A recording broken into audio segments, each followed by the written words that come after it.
Hello everyone, it's a beautiful sunny but crisp Derbyshire day. I'm in the village of Little Eaton. I'm actually stood in the middle of a canal, but my feet are dry because it's a road now, but it was the Derby Canal.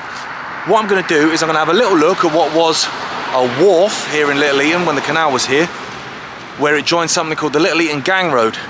That was built in 1795 by Benjamin Outram. We've heard about him before. I'm going to see what remains of that. There's probably not that much because it had gone by 1908, but we're going to have a little look.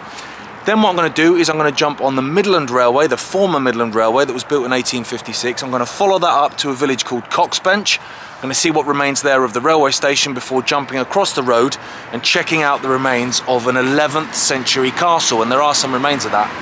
That will be the end of part one. Then in part two, what I'm going to do is I'm going to carry on that railway again, all the way into Kilburn, all the way into Denby. We're going to have a little look at the former station at Denby. We're going to have a little look at the former colliery, the former ironworks. There's some bridge remains and all sorts there as well.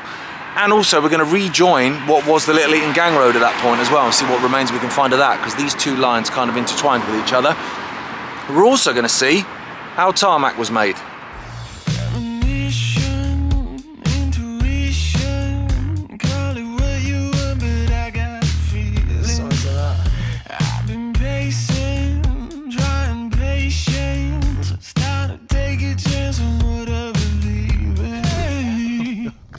Need to stop me eating like this, and then by the fifth time it's just awkward, isn't it? So here we go, straight away we've got a memorial there. Look at that, Canal Wharf, Little Eaton, 1795 to 1908.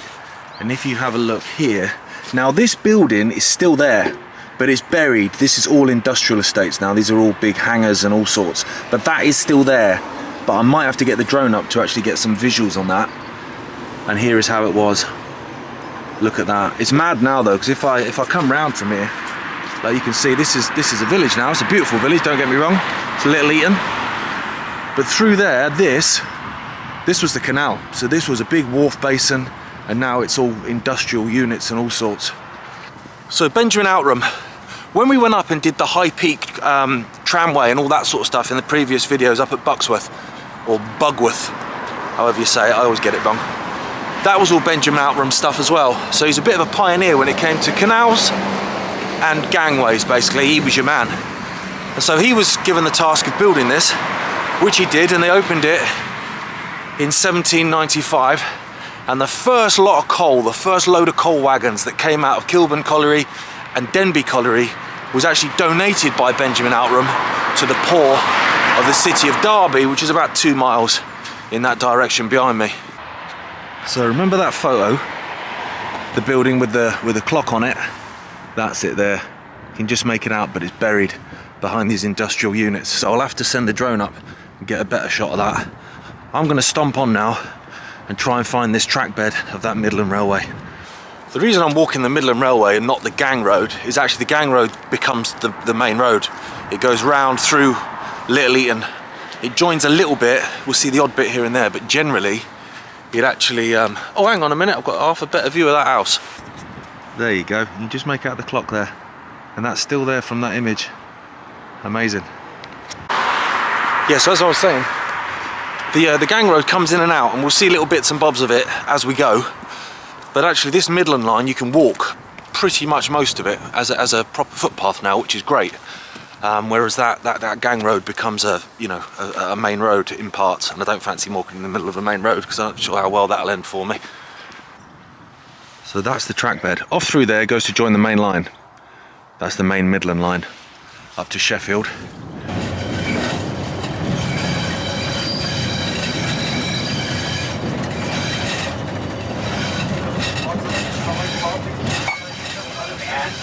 Have you come across?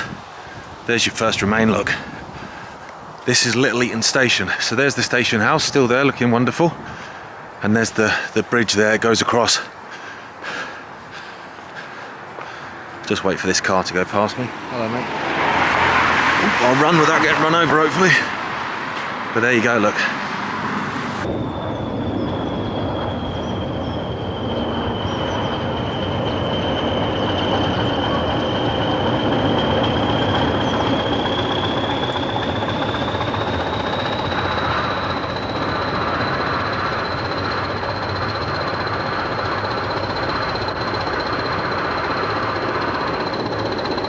So it's just sat now in the middle of the village.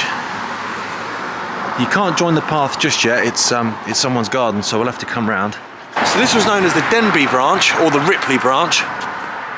And I actually used to live in Kilburn, which is where we're going to get to in the second part of this video.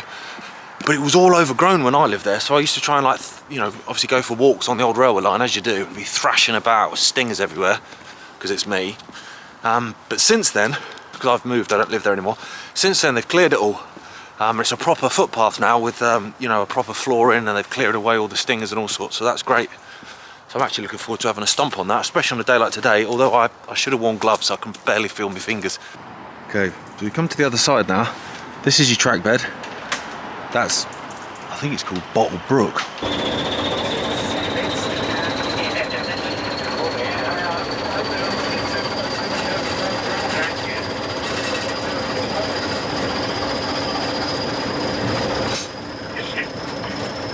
Now the actual gang road goes basically where the road is. It will join up with us in a minute, but what we're going to do is we're going to jump on this. This is the track bed of that Midland line. So now we're actually on a railway walk. Woohoo! Now if you can hear that, I'm actually walking on ballast. It is actual ballast. Now this line was built in 1856. The stations, so Coxbench, the next one we're coming to, Little Eaton, which, you know, the station house was there, but the station itself isn't. They closed by the 30s. By 1930 they'd gone. They stayed open for bits and bobs, parcels here and there, until the 60s. But actually this line was open up until the late 90s. Now it seems strange because the two collieries that it served, Denby colliery and Kilburn colliery, they'd gone by 68, a pair of them. So you think, okay, the collieries have gone by 68. That's odd that you would still be bringing out coal, you know, up until the late 90s, but they open cast it late on. They open cast that whole site, so now it's just totally decimated. But what it meant that this line obviously survived a lot longer, which is, I guess, why I can actually get on it and get stomping. It's just frozen ballast isn't the most comfortable thing to walk on, I've got to say. As you can see there, that is completely frozen ballast, look. But clear as day, it's ballast. Okay, these houses here, these old houses, the gangway, Little Eaton Gang Road, went the other side of those, and it will join up with us at something called Jacko Dary's Bridge.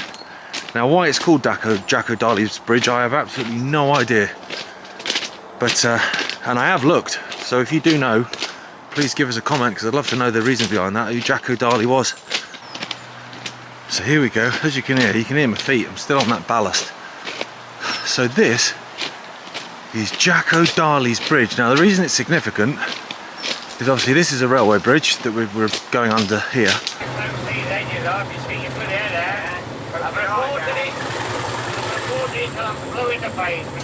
But the little arch to the right, which should reveal itself shortly, that was actually the Little Eaton Gang Road. So now they've redirected this brook to go underneath here. But actually, the gang road used to go underneath here. So you used to have, that's the original bridge there. You can just make that out. You can see it's two separate bridges, look. That's the original one. And that's the Little Eaton Gang Road going through there.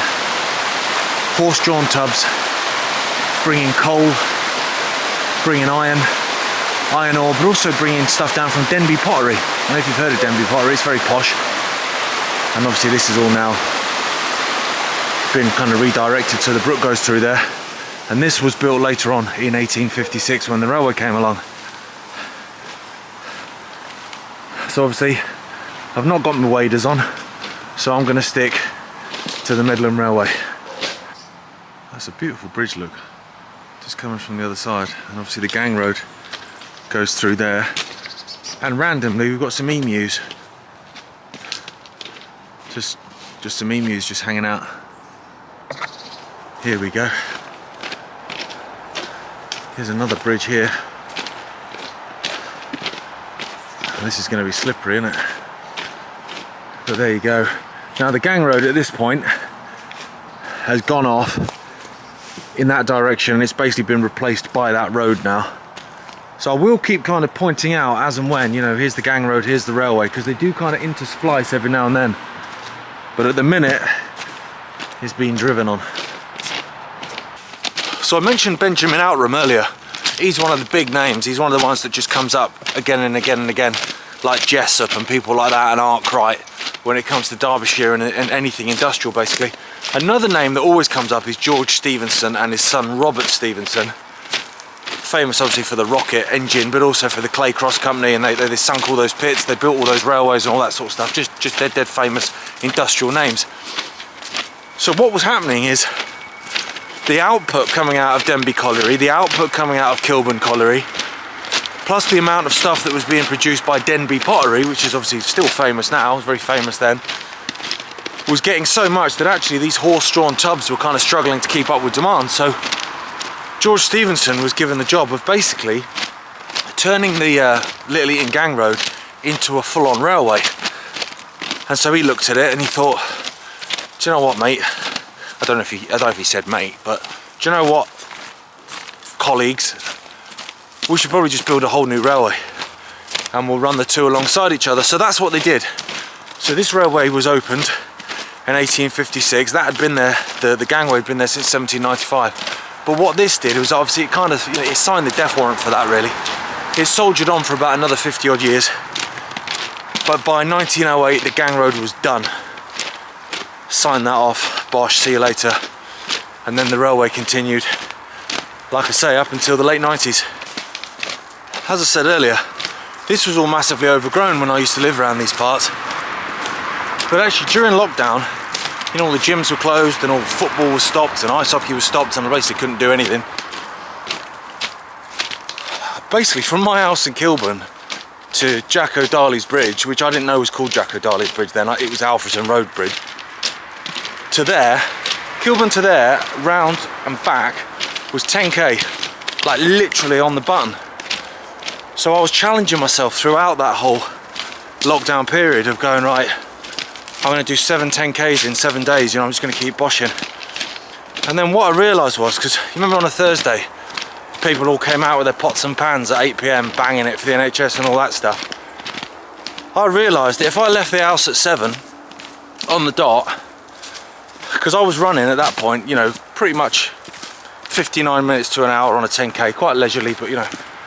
So I realised if I left the house at 7, I'd come down my main road, near my house, at 8 o'clock on the dot. And I could just get applauded as I came running back to my house, which is a great feeling. And so I used to run down on a Thursday like that with my arms out, down the street as everyone was clapping pots and pans. It was great. Felt like I was Paula Radcliffe or something. Here we go, stomping along.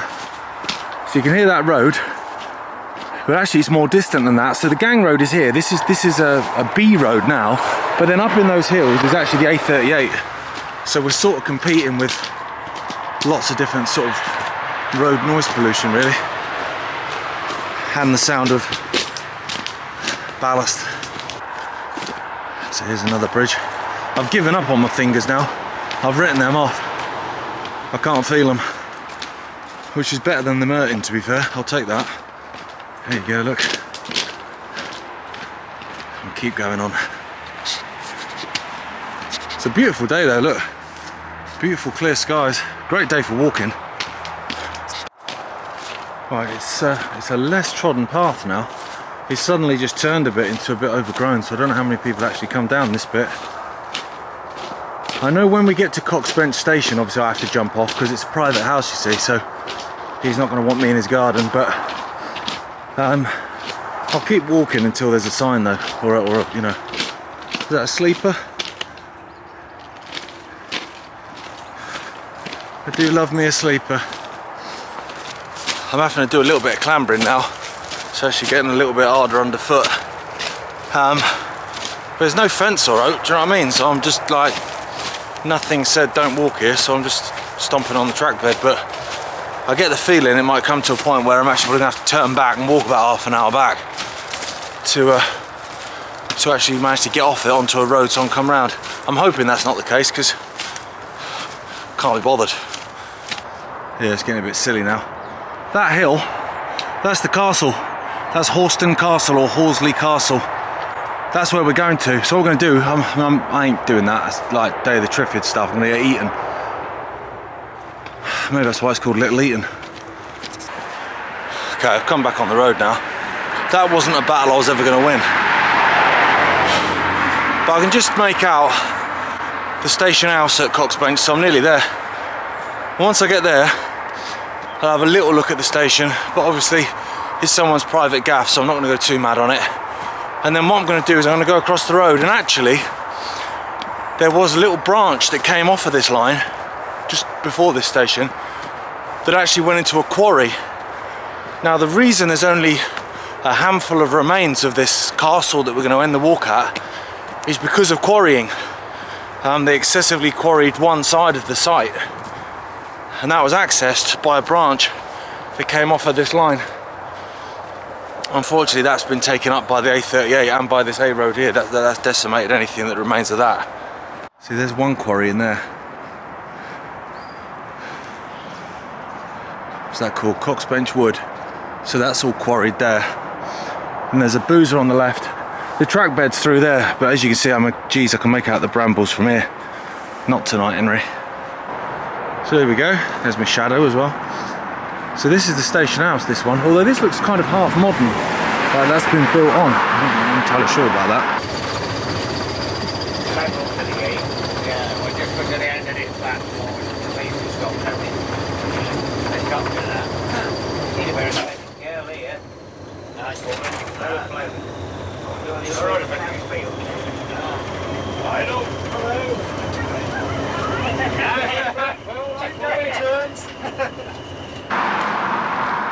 Let's come around, but this is Coxbench Station. But like I say, it's someone's house, so I'm not obviously going to film someone's gaff.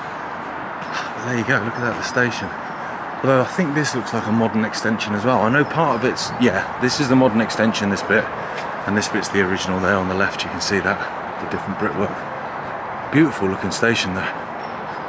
Lovely. So it's come round. I'm pretty sure the platform's still there actually.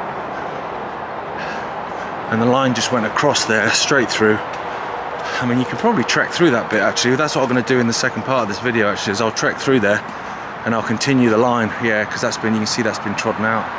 But there you go, look, and there's the platform as well. Beautiful, beautiful station. So what we're going to do is come across here and find this castle. Just on the subject of Coxbench Station though, like I say, I didn't get loads of footage there because it's someone's house and I'm always aware of that. So there's a little bit of drone footage and I'll put up some photos of what it looked like back in the day. But these stations all closed in 1930 on this line, but this one reopened in 1946 for one day, and that was FA Cup final day. And that was for supporters of Derby County to get on a train here and head down to London to watch Derby win the FA Cup, the only time they've ever won it in the history, when the mighty Rams beat Charlton Athletic. If I've got that right, should have, being a Derby fan. Okay, so somewhere, there's Coxbench Station through there. Somewhere here, it came off. A tram line came off. Now this road wasn't here, remember, this road was actually the Little Eaton Gangway. So let me try and get across here. So obviously, like I say, this road wasn't here. So the gang road came along here, and then another one came, went under here, but obviously this wasn't here either, the A38. That was, I want to say 1970s maybe. But it went into a quarry. So what I'm going to do, I'm going to turn right towards the castle and Castle Farm. I'm just looking at a sign there to make sure I'm in the right place, and see if I can't see this little bit of quarry remains. I'm pretty sure I saw a tunnel, but now I'm questioning myself. Now the line went in there, and there is a tunnel. There's a tunnel mouth in there, but you can see it's all overgrown, and it's obviously it's private, so I'm not going to climb in. And that tunnel mouth then came out the other side in a quarry, so I'm guessing it's down here, but again it's all padlocked off, looking fenced off. But there should be a little tunnel mouth just down there, and a little tunnel mouth just down there as well. Okay, so I've come walking out of that bit, and I have to come round now through some fields, and then I sort of come back on myself back into this area But you can see from the walls that they're quite significant walls here. This was all the castle site. And like I say, now all this modern stuff's gone off. It's taken out quite a lot of it through quarrying, but there are remains. I came here once, only once, and I gotta say, I confess, I found it dead creepy. Like proper creepy. I don't know why, I don't know what it was all about, because I was walking around and there was some kid, like girl, probably about 15, walking her dogs. She wasn't frightened, she was fine. But they just got a real weird vibe out of the place. But it was built by a guy called Ralph de Bruin. Now, I don't know when this was built because you can never get exact dates on stuff like that, but he was again one of, you know, William the Conqueror's mates, and he died in 1108. So it was built before 1108 because, you know, dead people don't tend to build castles. Let me close this. But he was only 27 when he died, but when he died he owned like half the blooming region. Then it was taken on by various different people, and then King John, if you've ever heard of King John, he took over this place in the 13th century and built a massive castle on it and expanded it with a big barbican and all this kind of stuff and a big keep and, you know, showing off as usual. Not the most successful monarch, King John. Basically didn't get on with anyone, fell out with everyone and lost everything. He lost all the battles, lost all of Normandy and all that sort of stuff. But he lived here. Anyway, after he died, got handed down, as these houses tend to, castles, sorry. And in the end, it ended up with Henry VIII. And so Henry VIII had this place. He was a nice bloke, wasn't he? Anyway, then he gave it away in 1514 to, I want to say, the Duke of Norfolk. Yes, the Duke of Norfolk, for services against the Scots. So I'm guessing the Duke killed a few Scottish folk and Henry thought that were cool, so he gave him a castle. Now, like I said, there was a lot of quarrying and stuff around here, so there's quite a lot of fences about because there's a few sheer drops. But from what I can recall being up here, it wasn't like Pinxton Castle in our last walk, where it was a bit of a sort of add-on. There actually are remains here, proper structural remains going all the way back to King John in the 13th century, which is incredible. It's just a case of finding them. So there you go, look, danger, keep out, deep quarry, same that side. So all this was the castle site, and obviously, you know, half of it's been taken away by all this quarrying. So what I'm going to try and do, I'm going to come up to the highest point, and then at least I should be able to look down and see if I can't find bits and bobs. See, look, there's some stone remains now, so I feel like I'm getting closer. I'm coming up to the highest points. Here we go, right. So again, this looks like it's all been quarried. Old school quarried though, I'd say, probably, you know, 17th, 18th century quarried. And just look up there, you can see that big wall there, that big rock face where that's been quarried. But there's brickwork, there's stonework up there, look. There you go, right, so let's get up round there and have a look. King John built that. Well, not himself, obviously. He would have probably got the taxman and woman to pay someone else to do it. But there you go. Either way, it's cool though, isn't it? I'm going to come around the other side. Like I said, I came here once, but you know, it was years ago.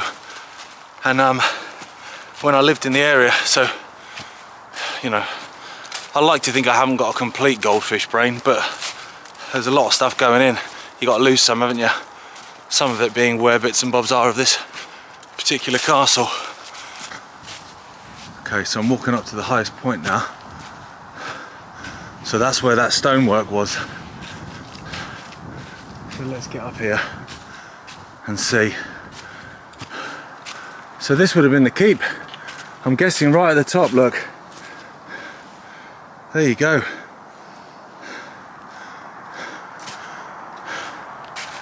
And this is where this has all been quarried away. And down there, Little Eaton Gangway and the Midland Railway where we've been walking. Look at that. I know it's not much. Oh, hang on, there's quite a lot going on down there. Right, I'm going to come around the other side. I know it's not much, it's just, for me, like, the fact that people lived here and fought here and died here and stuff. Do you know what I mean? Centuries ago. 1,000 years. I mean, that's absolutely incredible. Okay, here we go. Oh, I mean, that tree looks amazing as well, don't it? That. Right, I will have to actually concentrate so I don't stack it. Oh, mate. Now we're talking. There's some proper brickwork there, look. Stonework, look at that. So this is the outside then. I mean, that's a thick wall then, because that's the outside rock. You can see just by the way it is there like that. So that is some thick rock. So I'm guessing that's where he hid out. How old's this then? Let's have a look. 1997, it's less interesting. 1972, 74. Oh mate, we've got an 1875. 1875. I do love the old graffiti. It's amazing. Look at that. There you go, let's come around the side. See what we can see on this corner.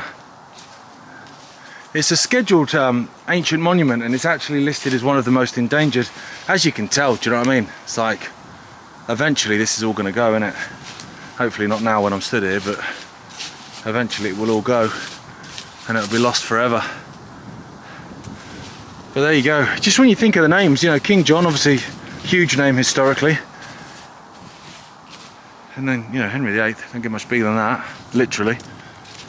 He liked his red meat, didn't he, geezer? Look at that. Incredible. So there you go. Horsley Castle, or Horeston Castle. It's spelled differently depending where you look. So there you go, that's the end of part one. So I started the walk in the middle of a canal down in Little Eaton, had a little look around the remains of the wharf, which are obviously completely minimal. It's an industrial estate, but that building being there with the clock tower and stuff, that's gorgeous. I love that that's still there. And then we walked along the Midland branch, the Denby branch, or the Ripley branch, again depending who you listen to. We followed that to Coxbench, had a little look at Coxbench station, and then we kind of nipped up the hill here to Horsley Castle, and we've had a little look at King John's gaff from the 13th century.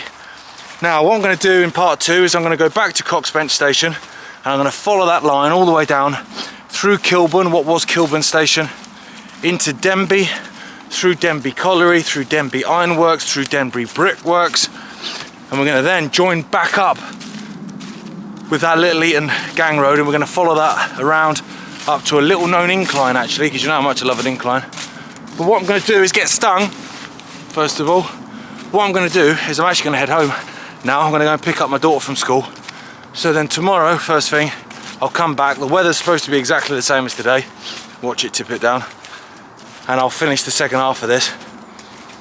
That's the beauty of parent life, it's all juggling. Anyway, thank you so much for watching. It's been great fun, it's been a beautiful day, and I'm glad there's remains of that castle, just because history, man, it's great. Once it's gone, so the more we can enjoy it while it's still here, the better. As always, click like, subscribe if you want. Don't want to do the hard sell. Oh, and also my wife has started an Instagram page for me. She's well good at that sort of stuff, I'm less so. So it's exactly the same name as the YouTube channel, so it's just at Ike Walks on Instagram. And what I'll do every time I go out and do a stomp is I'm lost now, is I'll put up some previews and stuff so you can see what's coming up on the channel in the next sort of week or so, because I tend to do them, you know, a few days in advance or what have you. Anyway, I'm rambling.